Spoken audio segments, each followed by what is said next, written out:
دوستو ہمارے معاشرے میں دو لوگوں کی کثرت ہے. یوں کہا جائے کہ ہر دوسرا آدمی ڈاکٹر یا مفتی ہے تو غلط نہیں ہوگا.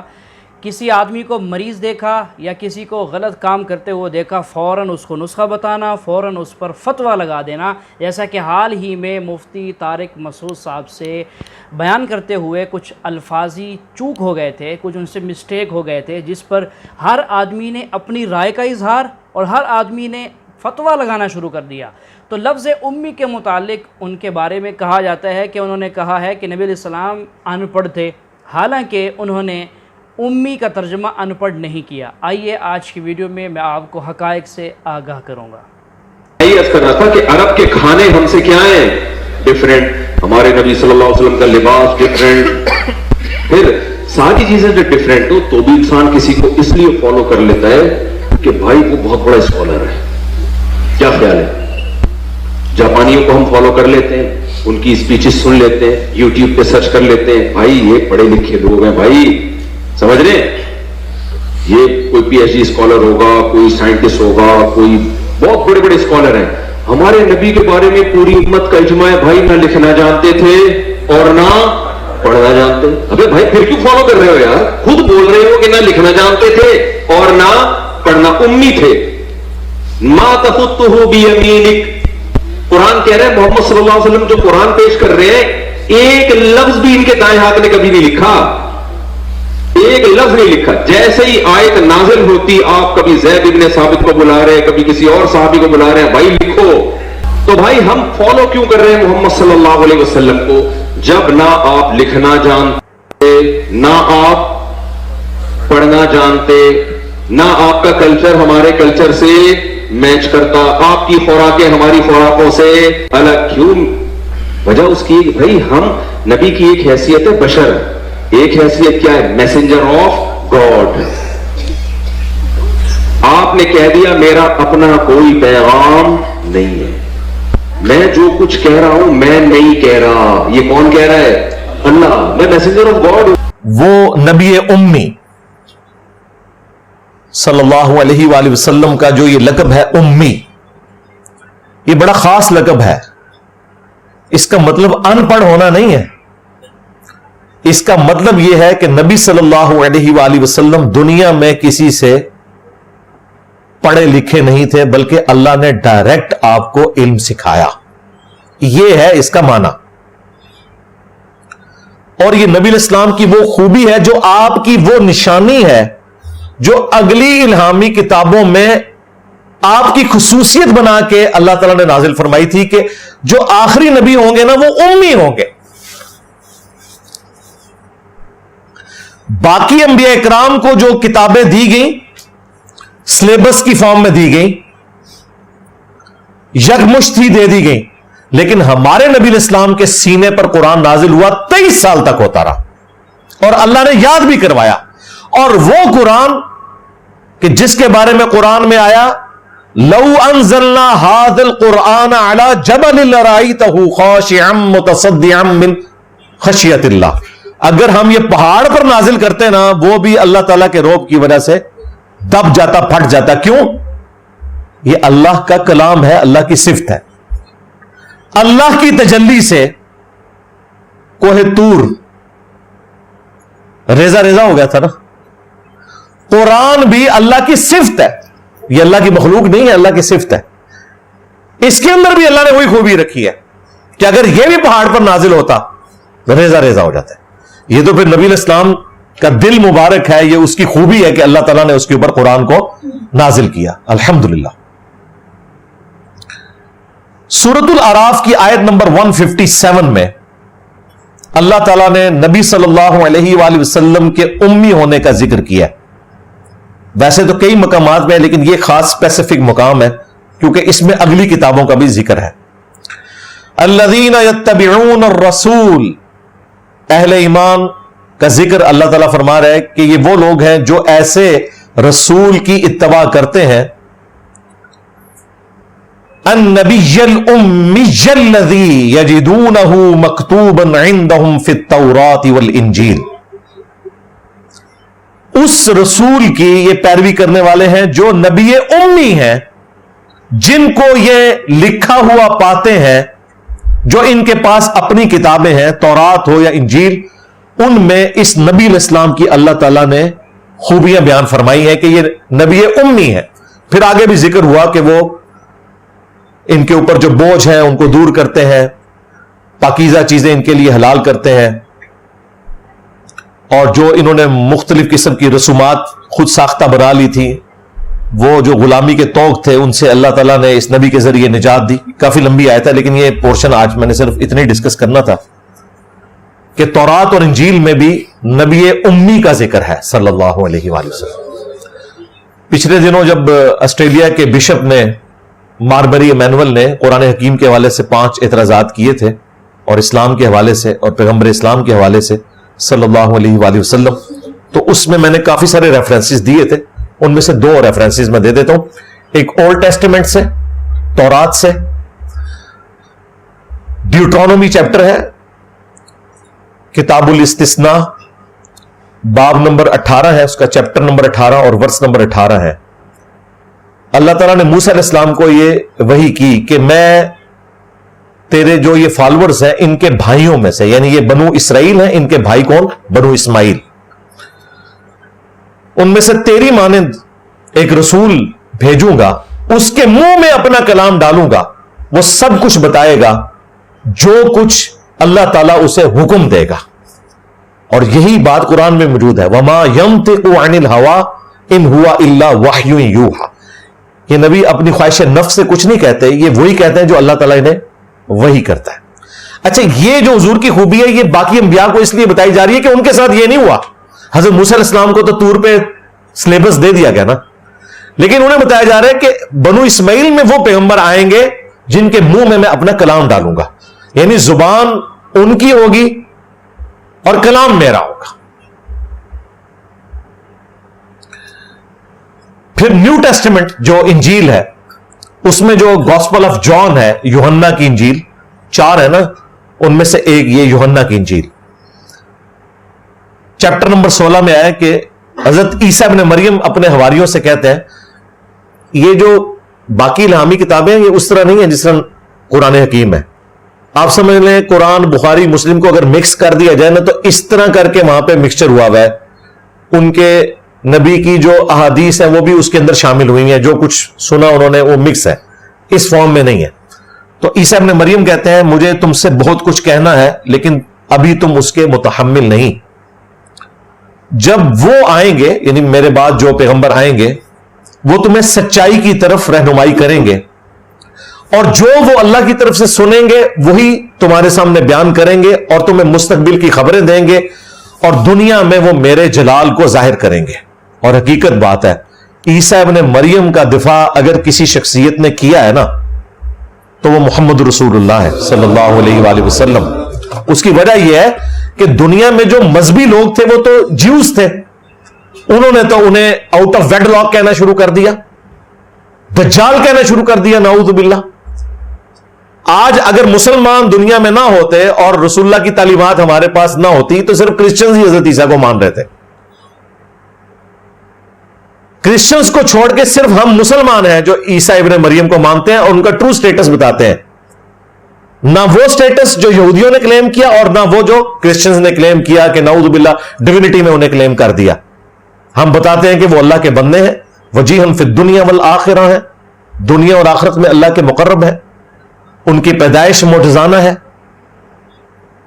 ان کو جو معجزات دیے گئے وہ کسی اور پیغمبر کو نہیں دیے کہ مردوں کو زندہ کر دینا اللہ کے حکم سے، مٹی کی مورت میں پھونک مارنا، اس کا پرندہ بن جانا اللہ کے حکم سے، اسی طریقے سے جو اندھے ہیں انہیں آنکھیں دینا، بینائی دینا اللہ کے حکم سے، کوڑی کے مریضوں کو شفا یاب کر دینا، پھر ان کا دنیا سے اٹھایا جانا معجزہ ہے، پھر دنیا میں دوبارہ آنا معجزہ ہے، ہاں، اور کسی پیغمبر نے واپس نہیں آنا، ٹھیک ہے، اور بغیر باپ کے پیدا ہونا معجزہ ہے، اور کوئی پیغمبر بغیر باپ کے پیدا نہیں ہوا۔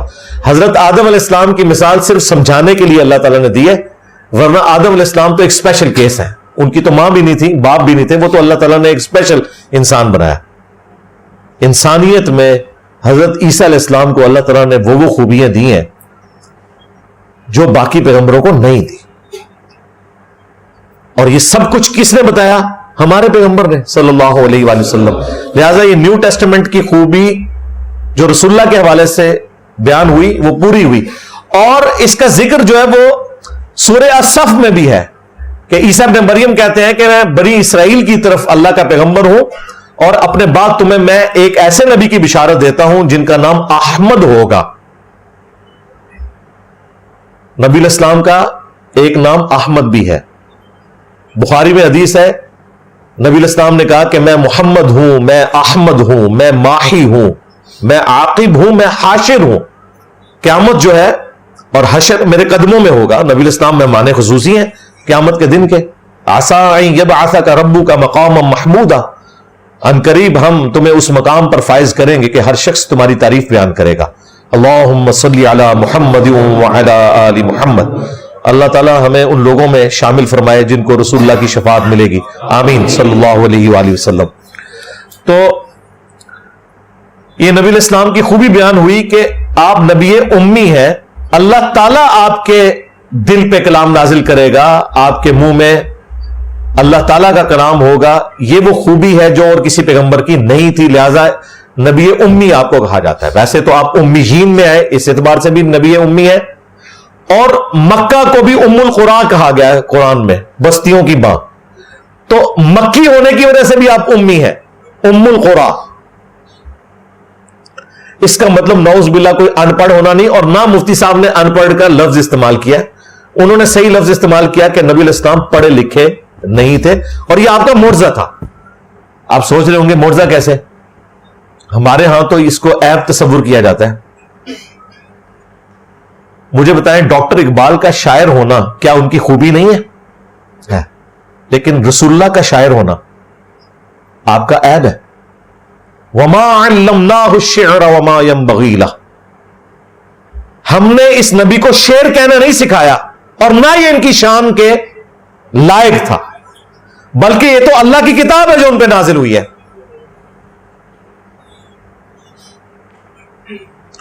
تو ڈاکٹر اقبال کا شاعر ہونا خوبی ہے، رسول اللہ کا شاعر ہونا خامی ہے.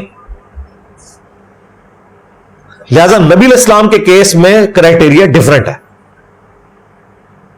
عام بندے کا لکھا پڑھا ہونا خوبی ہے، نبی الاسلام کا لکھا پڑھا ہونا آپ کے حق میں خامی ہے. کیوں؟ اس کا ذکر اللہ تعالیٰ نے قرآن میں کر دیا. یہ وہ آیت ہے جو انہوں نے آیت بھی غلط پڑھی، ولا کی جگہ انہوں نے ماں پڑھ دیا. وہ میں 3-4 اکٹھی آیات ہیں وہ کور کر دیتا ہوں. سورہ العنکبوت میں آیت نمبر 48 سے آنورڈ. وما كنت تتلو من قبله من کتاب. اور اے نبی اس قرآن کے نزول سے پہلے آپ کتاب میں سے کچھ پڑھ نہیں سکتے تھے، یہ آپ کا معجزہ تھا. ولا تخطه بيمينك. اور نہ آپ اپنے دائیں ہاتھ سے کچھ لکھ سکتے تھے. اب اللہ نے اس کی وجہ بتائی ہے کیا ہے. اذا لارتاب المبطلون. ورنہ یہ بات لوگوں کو شک میں مبتلا کر دیتی کہ یہ کتاب آپ نے خود لکھ لی ہے. اب سب کو پتا تھا کہ نبی الاسلام نہ کبھی کسی فلاسفر کے پاس گئے، نہ کبھی کسی کاتب کے پاس گئے. وہاں تو کلچر ہی نہیں تھا، ہر چیز زبانی ہی چلتی تھی اور فصاحت تو عربیوں کی تھی. اسی وجہ سے وہ نان عربی کو اجمی کہتے تھے کہ یہ تو گونگے ہمارے سامنے. کوئی چند ایک لوگ ہوتے تھے جو کاتب کے طور پر رکھے جاتے تھے جو لکھنا پڑھنا جانتے تھے. ادروائز یہ کوئی اس اعتبار سے عیب اس طریقے سے نہیں تھا. اور نبی الاسلام کے لیے عیب بن جاتا اگر آپ سیکھ لیتے. یہ تو لوگوں نے کہنا تھا کہ جی ٹھیک ہے 40 سال ہوئے ہیں، تھوڑا تھوڑا گھر بیٹھ کے لکھتے رہے ہیں تو یہ ہو گیا. اسی لیے سورہ یونس میں آیا کہ اللہ تعالیٰ نے رسول اللہ صلی اللہ علیہ وآلہ وسلم کے بارے میں مشرکین عرب سے کہا کہ اے نبی ان سے فرماؤ میں اتنا عرصہ تم میں رہا ہوں، کیا تم نے اس سے پہلے کوئی اس قسم کی بات مجھ سے سنی تھی؟ یعنی میری زندگی ایک کھلی کتاب ہے. لہذا یہ دعویٰ کرنا کہ یہ کتاب میں نے خود بنا لی ہے، یہ دعویٰ تو بالکل غلط ہے، کیونکہ میری زندگی میں تو کوئی ایسی چیز موجود ہی نہیں ہے. نبی الاسلام کی اعلان نبوت سے پہلے کی زندگی کو اللہ نے قرآن کے سچا ہونے کی دلیل پیش کیا ہے. یہاں پہ بھی اللہ تعالیٰ کیا فرما رہا ہے کہ اگر آپ لکھنا پڑھنا جانتے ہوتے تو لوگوں کو شک میں مبتلا کر دیتی کہ یہ کتاب آپ نے خود لکھ لی ہے. آپ کسی شاعر کے شاگرد نہیں، کسی کاتب کے شاگرد نہیں، اور ایسا کلام لے کے آئیں کہ شعراء نے اپنا کلام پھاڑ دیا. اتنا غیر معمولی کلام. اب مجھے بتائیں اس سے بڑا اور کیا معجزہ ہوگا؟ ایک شخص لکھنا پڑھنا نہیں جانتا اور ایسا کلام وہ لے کر آئے کہ وہاں کے شاعر بھی اپنا کلام پھاڑ دیں غصے میں آ کے کہ بس اس کے بعد تو اب کسی کلام کی ضرورت ہی نہیں ہے. جو محنت کر کے نہ لکھا جا سکتا ہو وہ ایک ایسا شخص لکھ دے گا جو لکھنا پڑھنا نہیں جانتا. یہ وجہ تھی نبی علیہ السلام کا امی ہونا. اللہ تعالیٰ کیا کرتا ہے؟ اللہ تعالیٰ انسانوں میں سے ایک آدمی کو چنتا ہے اور اس کے ساتھ ایک ہائر لیول آف کمیونیکیشن کرتا ہے. آپ سمجھے نا؟ مجھے آج کہنے کے لیے امریکہ جانے کی ضرورت تھوڑی ہے، فون پہ کہہ سکتا ہوں میرے بھائی سے. میں یہ نہیں کہنا چاہتا ہوں کہ اللہ تعالیٰ نے فون کے ذریعے قرآن نازل کیا، غلط نہ سمجھیے. فون تو ابھی آیا. اللہ تعالیٰ کا کمیونیکیشن فون سے ہائر ہے. ہم جب فون سے بات کر سکتے تو خود اللہ کو آنے کی ضرورت کیوں؟ مجھے اگر کچھ پیغام پہنچانے کے امریکہ خود جانے کی ضرورت ہے؟ فون پہ کہہ سکتا ہوں کہ نہیں؟ ای میل ہے، فیکس ہے. اللہ تعالیٰ انسان سے کئی گناہ کیا انسان سے کمپیئر نہیں کر سکتے. یہ کہنا بھی غلط ہے. اللہ تعالیٰ کا مقام ایک دوسرا مقام ہے. اللہ تعالیٰ نے وحی کے ذریعے ہائر لیول آف کمیونیکیشن، ایک وحی کے ذریعے اپنے پیغمبر کو اپنا پیغام پہنچائے. مثال کے طور پہ قرآن کیسے کتاب کی شکل میں ہے؟ اللہ تعالیٰ نے وحی کے ذریعے نازل کی محمد صلی اللہ علیہ وسلم کو. محمد صلی اللہ علیہ وسلم نے دہرائے. جب دہراتے تھے، کیونکہ اللہ کے رسول آخری رسول محمد صلی اللہ علیہ وسلم ان پڑھ تھے، نہ لکھ سکتے تھے نہ پڑھ سکتے تھے. وہ لے کے اپنے صحابہ اپنے ساتھیوں کو، آؤ لکھو اقرا تو لکھتے تھے. دہراؤ بسم اللہ الرحمن الرحیم، پڑھو بسم اللہ الرحمن الرحیم. تو وہ کہتے تھے اپنے زبان سے، لوگ جب لکھتے تھے بولتے تھے دہراؤ، اور وہ سنتے تھے ہاں صحیح ہے. اس طریقے سے دھیرے دھیرے 22 سال میں یہ قرآن نازل ہوا. ایک ساتھ میں لکھ کے تھوڑی فرق میں لکھ کے بھیجا، یا لیکھک جیسا لکھتا ہے ویسا نہیں لکھا. سوال جواب کا سیشن کوئی اللہ کے رسول سے پوچھا کہ مثال کے سورہ بقرہ سورہ نمبر 2 آیت نمبر 219 میں ان لوگ جب پوچھتے شراب کے بارے میں تو اوپر سے وہی آئی. ان لوگ جب پوچھتے شراب کے بارے میں کہہ دو شراب کے اندر نقصانات بھی فائدے بھی ہے، نقصانات فائدے سے زیادہ ہے. سوال جواب. اس طریقے سے دھیرے 22 سال میں قرآن نازل ہوا. جب بھی نازل ہوتا تھا وہ اپنے ساتھیوں سے صحابہ سے کہتے تھے، وہ لکھتے تھے، وہ سنتے تھے، صحیح ہے. اس طریقے سے 23 سال میں آہستہ آہستہ ہے. لیکھک میں کہتا ہوں ہندی میں، بیسٹ از عربی میں کہیں گے یہ اللہ کا کلام ہے. مطلب not that he wrote it himself, he is the author. آپ سمجھے نا؟ Author means he is the originator. Quran originated from him. That doesn't mean he wrote it with himself, with the pen. He is the author means this book, Quran, is a wahi, a revelation revealed from Allah subhanahu wa ta'ala to his messenger, and then it came in the book form. Hope that answers the question. جی ناظرین، آپ نے خود ملاحظہ کر لیا ہے مفتی طارق مسعود صاحب کا بیان. مفتی صاحب نے لفظ امی کا ترجمہ ان پڑھ نہیں کیا، بلکہ انہوں نے کہا ہے کہ نبی علیہ الصلوۃ والسلام نہ لکھنا پڑھنا جانتے تھے، اور نہ ہی پہلے لکھنا جانتے تھے نہ پڑھنا جانتے تھے. کب؟ اس سے پہلے، یعنی اللہ تعالیٰ نے جو وحی نبی علیہ الصلوۃ والسلام کی ذات پر اتاری، سب سے پہلی وحی اقرأ بسم ربک الذی خلق، اس سے پہلے نبی علیہ الصلوۃ والسلام کا جو 40 سالہ زندگی کا عرصہ ہے، اس میں آپ لکھنا بھی نہیں جانتے تھے، پڑھنا بھی نہیں جانتے تھے. اور اب جب اللہ تعالیٰ نے آپ کو نبوت سے سرفراز فرمایا، اب قرآن کریم وحی کی صورت میں اتارا، اب اللہ نے آپ کو علم دیا، اب اللہ نے معلم بھی بنا دیا. صرف تعلیم نہیں دی بلکہ معلم بھی بنا دیا. اب آپ ٹیچر بھی ہیں اور اب آپ مبلغ بھی ہیں. 2 کام اللہ نے اپنے نبی کے حوالے کر دیے. اب بات یہ ہے کہ نبی علیہ الصلوۃ والسلام کا 23 سال کا جو عرصہ ہے نبوت کا، اس میں جب بھی وحی نازل ہوتی تھی تو نبی علیہ الصلوۃ والسلام کے صحابہ میں سے کچھ کاتبین وحی تھے، جن میں سے حضرت زید رضی اللہ تعالیٰ عنہ، حضرت امیر معاویہ رضی اللہ عنہ، اور بھی صحابہ ہیں، حضرت عمر فاروق خود ہیں خلیفہ ثانی. تو آپ اپنے کاتبین وحی صحابہ کو بلاتے تھے اور فرماتے تھے کہ میں اب تمہیں وحی لکھواؤں گا، اس کو لکھ لو. اب وحی لکھوا دیتے تھے پڑھ کر. اب وہ صحابی اس وحی کو کتابی شکل میں لے لیا کرتے تھے. کتاب پر، اوراق پر اگر ورق نہیں تھے اس زمانے میں تو آتا ہے کہ ہڈیوں پر، جانوروں کی ہڈیاں یا درختوں کے جو ہے وہ بڑے بڑے پتے جو ہوتے ہیں، کچھ درخت جن کے پتے بڑے ہوتے ہیں، ہاتھ سے بھی بڑے، تو ان پر لکھ لیا کرتے تھے، لکھ کر محفوظ کر لیا کرتے تھے۔ پھر نبی علیہ الصلوۃ والسلام ان سے فرماتے دہراؤ میں نے تمہیں کیا لکھوایا، وہ پڑھ کے سنا دیتے تھے، آپ اس کی تصدیق فرما دیتے تھے، اگر کوئی کمی بیشی ہوتی تو اس کی پھر تردید یا آپ اس کی اصلاح فرما دیا کرتے تھے، کیونکہ آپ کیا تھے؟ ٹیچر تھے، معلم تھے، اللہ نے آپ کو معلم بنا کر بھیجا تھا۔ اب بات یہ ہے کہ اگر آپ کو اب بھی بات سمجھ نہیں آئی تو سیکولرزم لوگوں سے میں کہوں گا کم از کم تم مفتی صاحب پر فتویٰ لگانے سے پہلے اپنے مرزا محمد انجینئر کا تو اس کی تو بات سن لو، وہ بھی مفتی صاحب کے حق میں بول رہے ہیں کہ مفتی صاحب نے لفظ امی کا ترجمہ ان پڑھ نہیں کیا، بلکہ اس قرآن کریم سے پہلے آپ لکھنا پڑھنا نہیں جانتے تھے، یہ ترجمہ کیا ہے۔ اب بات یہ ہے کہ درمیان میں مرزا محمد علی انجینئر ایک بات کہہ گئے ہیں امی کے حوالے سے کہ نبی علیہ الصلوۃ والسلام کی جو نسبت امی کی طرف ہے کہ آپ نے پڑھنا لکھنا نہیں سیکھا تھا کسی آدمی سے، دنیا کے کسی آدمی سے لکھنا پڑھنا نہیں سیکھا تھا، اس حوالے سے ایک بات انہوں نے کی ہے ام القریٰ مکہ کے بارے میں کہ مکہ کے اندر نبی علیہ الصلوۃ والسلام کی پیدائش ہے اور مکہ کی بستی کو ام القریٰ کہا جاتا ہے، اس لیے نبی علیہ الصلوۃ والسلام کا نام بھی امی پڑ گیا، آپ کا لقب بھی امی پڑ گیا۔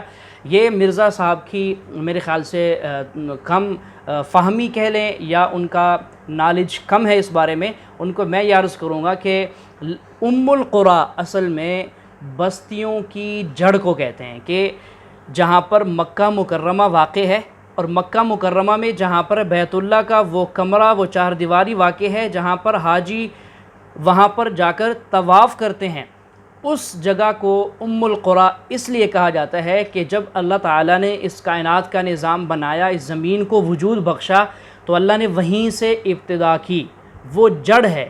جیسے ایک ماں ہوتی ہے نا، تو ماں جڑ ہوتی ہے، اس سے ایک سلسلہ چلتا ہے، ایک لڑی چلتی ہے اولاد کے حوالے سے، تو اس ماں کو جیسے کہا جاتا ہے، ایسے ہی ام القریٰ مکہ کو کہا گیا کہ قریٰ قریہ کی جمع ہے، قریہ کہتے ہیں ایک بستی کو، قریہ ایک بستی، قریٰ ایک سے زائد کئی بستیاں، تو بستیوں کی، شہروں کی، علاقوں کی، ملکوں کی ماں جڑ جہاں سے دنیا کا وجود ہوا، اس کی نسبت اور ہے مکہ مکرمہ کی۔ لیکن نبی علیہ الصلوۃ والسلام کے امی ہونے کی جو نسبت ہے وہ بھی خود حضرت جو ہے وہ مرزا انجینئر صاحب سمجھا گئے ہیں، ڈیفینیشن اس کی جو بھی تھی۔ بہرحال بات لمبی ہو جائے گی، آج کی ہماری یہ ویڈیو تھی، آپ کو کیسی لگی کمنٹ کر کے ضرور بتائیے گا۔ ملتے ہیں نیکسٹ ویڈیو میں نئے ٹاپک کے ساتھ۔